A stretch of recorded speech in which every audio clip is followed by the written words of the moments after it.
أعوذ بالله من الشيطان الرجيم.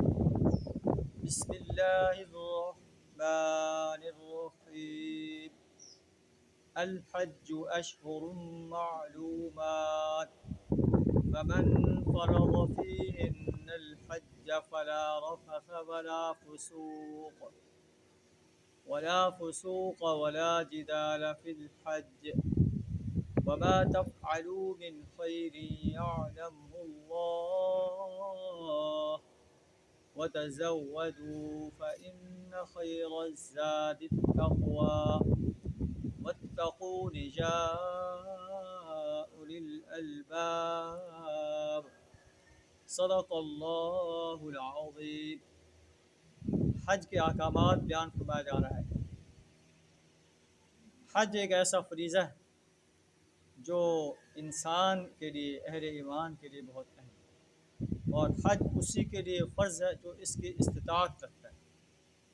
جو زاد راہ جو ہے اپنے پاس رکھتا ہے وہ حج اس پر فرض ہے، جو زاد راہ نہیں رکھتا اس پر حج فرض نہیں ہے، اور جو استطاعت رکھنے کے باوجود بھی حج کا فریضہ ادا نہیں کرتا وہ اللہ کے ہاں مجرم قرار پائے گا، اسے اللہ کی عدالت میں اس کا جواب دینا پڑے گا۔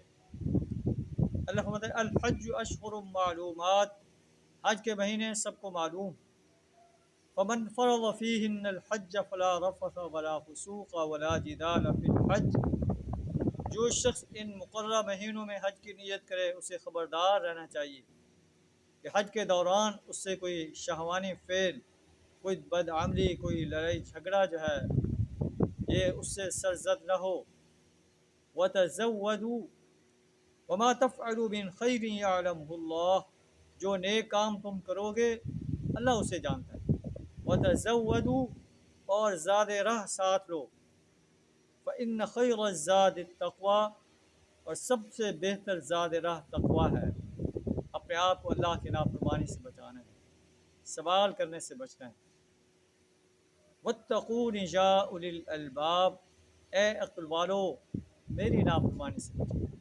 اللہ سے دعا ہے ہمیں حج اس انداز سے کرنے کی توفیق عطا فرمائے کہ ہمارے پاس زاد راہ موجود ہو، اور ہم جدال سے، فحش باتوں سے، بے عملی سے اپنے آپ کو بچائے رکھیں، اور دوسروں سے سوال کرنے سے اپنے آپ کو بچائے رکھیں، اللہ کی نافرمانی سے اپنے آپ کو بچائے رکھیں۔ آخر دعوانا الحمدللہ۔